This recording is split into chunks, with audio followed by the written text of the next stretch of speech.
Good afternoon. So this is basically right now the car, how it sits today. It's idling all over the place right now as we speak because it just threw a code for the limp mode that it's in. But in due time, politics going in, got nothing to worry about. So for now, we're just enjoying what's left of this beautiful day out here in New Jersey. It's actually like 60 degrees today. So I kind of wanted to make a little bit more in-depth video of what I did to the car, body-wise and stuff like that. I'm probably going to shut it off because it's like super loud and I want to you guys be able to hear me. Just wanted to get a few shots off, with the lights on, the projectors. Looks fucking dope, man. I love it.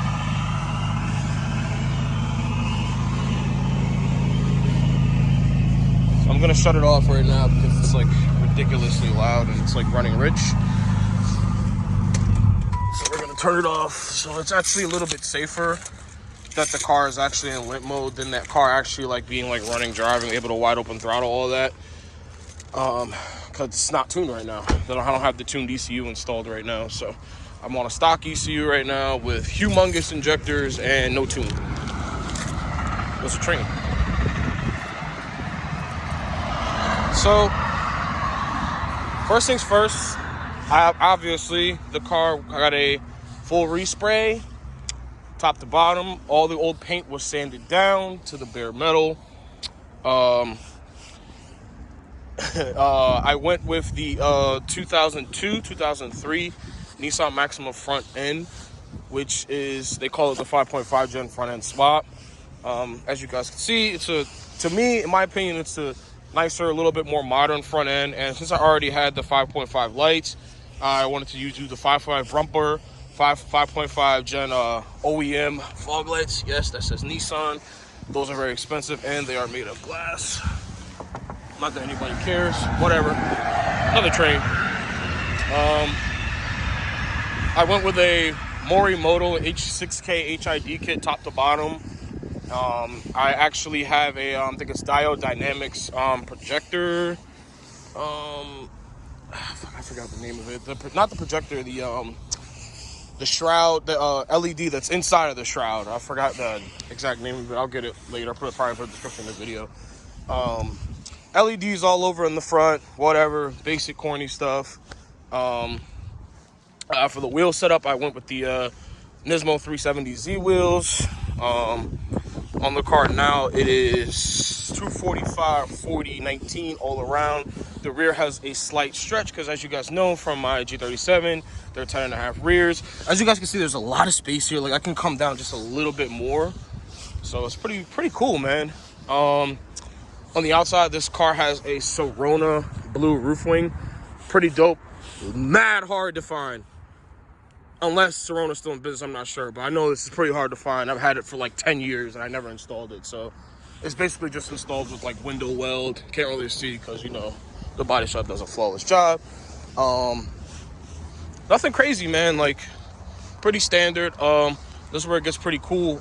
So this quarter panel is all custom. Like, this was all like, free driven by hand and welded and metalwork and rolled and pulled to basically make the 2.5-inch flare over the quarter panel, which makes the wheels flush with the car. You know what I mean?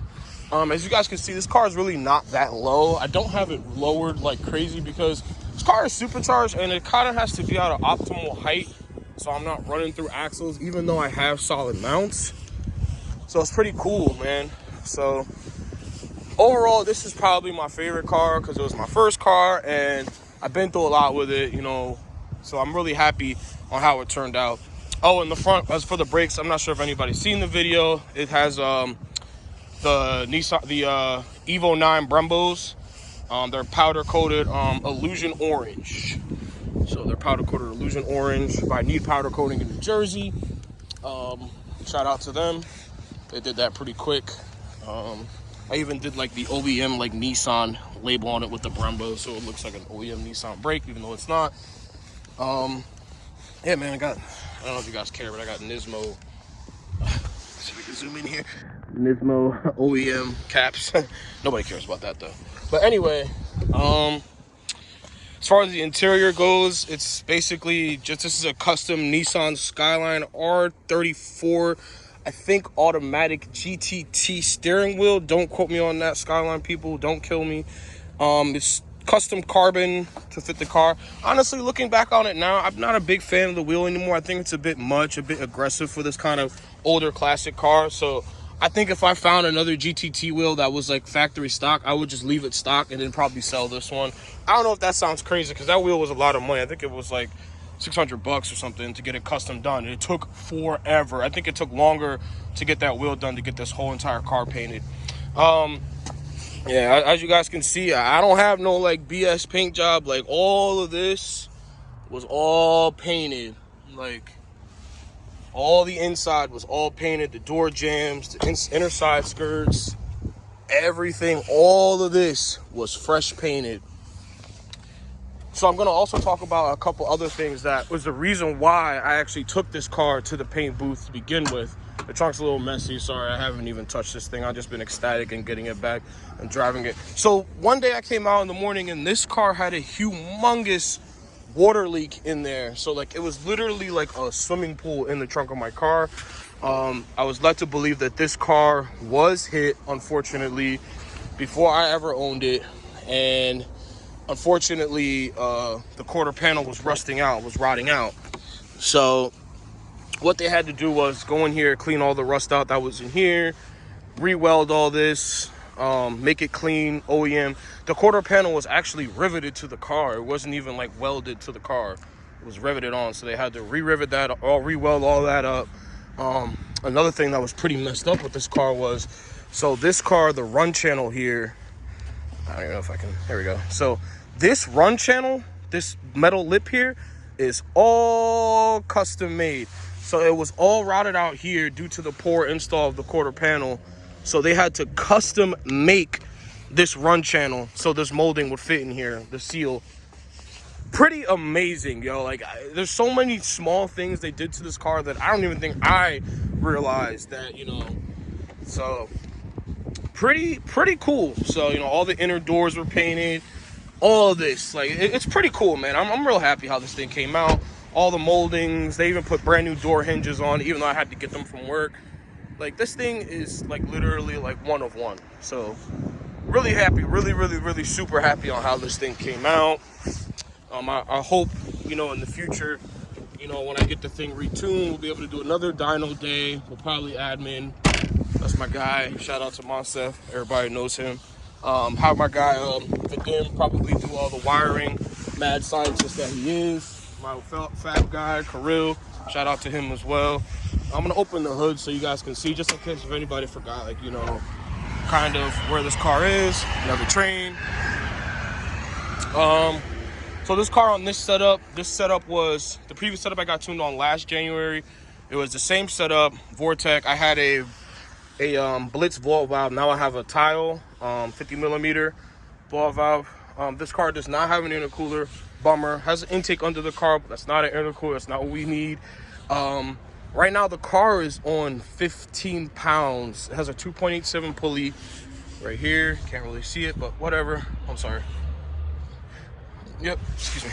And the next plans of this car is to probably clean up the bay a little bit. I gotta drop this transmission in this car and do the rear main seal. And in order to do that, I gotta take the supercharger off. Now, I've never done it before. I have my guys boost this car for me, essentially. So, I mean, it's not, I can't see it being a major thing. You know, it's just a couple of bolts here. I'm trying to see if I can show you guys. There's a bolt here. There's a bolt here, a bolt there, bolt down right there. And in order to, before I do all that, I'm gonna have to loosen that tensioner bolt right down there to loosen the belt off. And I believe this whole sandwich plate separates from the supercharger.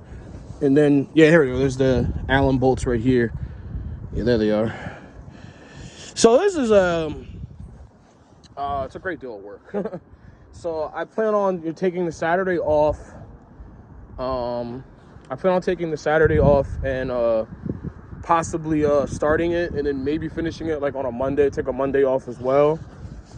Just so I don't have to rush. I think the majority of the work is going to be tilting the motor, because it's a lot of work. You know why? Because I gotta take off the crank pulley too, because so this car has an, I can't really see it, but here we go. So this car has an aluminum crank pulley. So the way it gets done on these kind of cars, if you're doing like a clutch, you basically release the cross member so the engine kind of sags a little bit, not much because this car has solid mounts, and then you tilt the engine kind of like to the right a little bit, down a little bit, so then you can remove the transmission to clear the subframe, to clear this arm right here, to clear the actual frame of the car. So once that's out of the way, you'll be able to just pop the trans off, do what you got to do. I've got to take the clutch off, take the flywheel off, take the rear main seal out, the old rear main seal out, clean everything in there, put a new one in, put the transmission back on, and then reinstall the supercharger. It's a lot of work. Even doing it with a lift, it is a lot of work. My one guy told me that a good way to easily do it with a setup like this is to take the engine out of the car. I don't think I'm going to end up doing that. I think that's much more work. I got a lot of help at Infinity at my job, so I'm not really worried about it. But yeah, man, I'm not complaining. So next, I'm gonna stop rambling. I apologize, but next couple of videos is gonna be us trying to figure out a way to get this car running on the Haltech Elite 2000, eliminate the factory ECU completely. We're gonna do it in a way that we are going to retain all the factory connectors in the bay. We're gonna try to make a it's already not try, it's already been made, that it's a patch harness. I'll show you kind of where it goes. A little informative video here. It's a patch harness that goes into the factory ECU plug, which is right there, and then it connects to the Haltech directly. So there will no longer be a factory ECU in this car at all. So pretty cool. Pretty cool stuff happening. I still want to possibly, the only thing that I'm really disappointed in myself, because what I could have did when the engine wasn't in the car was I could have painted this bay, but I had a lot going on personally. You know, I like to be with my family and stuff like that, but there's no excuse. I should have painted the bay. The bay would have looked 10,000 times better than it is now, but whatever. Nobody's really looking at it, even though I really want this to be my show car, which it already is, because I'm pretty sure I'm not going to be out here on the street trying to race people with this thing. Like, dude, I just paid ridiculous money for this paint job. So I'm glad, man. So as of right now, the way the car sits, I'm so satisfied with where it's at, how it's been to me. Hasn't been running the best, but I mean, that's fine. It's not tuned. When it gets tuned, I'll be able to do more street pull videos. Another trend. I'll tell you a little bit quick about my intercooler setup that we're gonna go with. So basically, we're gonna take this blower. You can like change the clocking of this. You're gonna clock this down, and then this elbow is gonna go down, and we're gonna get another 90 and cut in through right here, and that small little hole right down there. Let me see if I can even show you guys. Don't think I can get it. Whatever. There's a hole down there that we're gonna cut open even wider. It's gonna be right under the headlight. Intercooler's gonna go right in the front here. We're gonna slide the AC condenser in the radiator over like 2 inches, which is a lot, and it is a lot of work to do that. Bending the lines and messing with everything. It's very intricate, but hey, that's pay the fab guy for it, not my problem. We're gonna move everything over a little bit, and then from there, we are going to have just one pipe, which goes from the throttle body straight down right here. Probably gonna cut this all out right here, straight down to the cooler. And bam, the setup is done. Pretty simple, clean, amazing. And it'll be even better because we won't need any factory sensors anymore. There will be no more mass airflow sensor. My Maxima guys, if you want a charge pipe setup, let me know. It's not the best setup for efficiency with heat, but it's good enough to make 410 horsepower as is. So if that's enough for you, that's enough for you. Not enough for me, I need a little bit more. So I think with a cooler setup, with the more boost we're running, with the Haltech, we'll probably rev the engine a little bit higher, maybe like 7,100. Right now it's at 69. So we'll rev it a little bit higher at 71 with the intercooler. Maybe even 7.5, not 7.5, that's ridiculous. Maybe like 7,200, 7,100 around that area. And it'll roll pretty nice. It should make maybe like 450 with the intercooler and the more boost setup. I think that'll be enough for this car for me. I don't really want this thing, I don't want to build the engine and do all this nonsense, because it's still a front wheel drive car. And, you know, I don't really want to do more than I'm supposed to with this thing. I think it's good enough where it is. It looks really cool. It's pretty unique for what it is. I'm not really complaining. So I'd be good with just a good 450 with a good intercooler setup, like efficiency. And then, you know, that'd be it. So I think the next video, lights on? Yeah, lights on. I got a problem where the lights actually keep staying on the mirrors. So the next video, again, hopefully will be of us connecting the Haltech, getting the thing running at least on the Haltech. That's my main priority right now, is getting the car running on a Haltech before I drop the transmission and do the rear main and everything. Because once, like, a setup like this that's running like pretty good, pretty perfect, no issues, in my experience and my luck, once you take it apart, you get endless issues putting it back together. So, but again, we're gonna pray for the best. Hopefully that doesn't happen. And, you know, man, that's it, man. So I'm gonna probably take some pictures for Instagram in the grass. You guys know my Instagram is d.colaire, COLAIRE_. I post a lot of car content and blooper stuff on there on a daily. If you want to follow me, you know, I got a bunch of stuff on there that I'm always posting. I'm in the shop all the time. So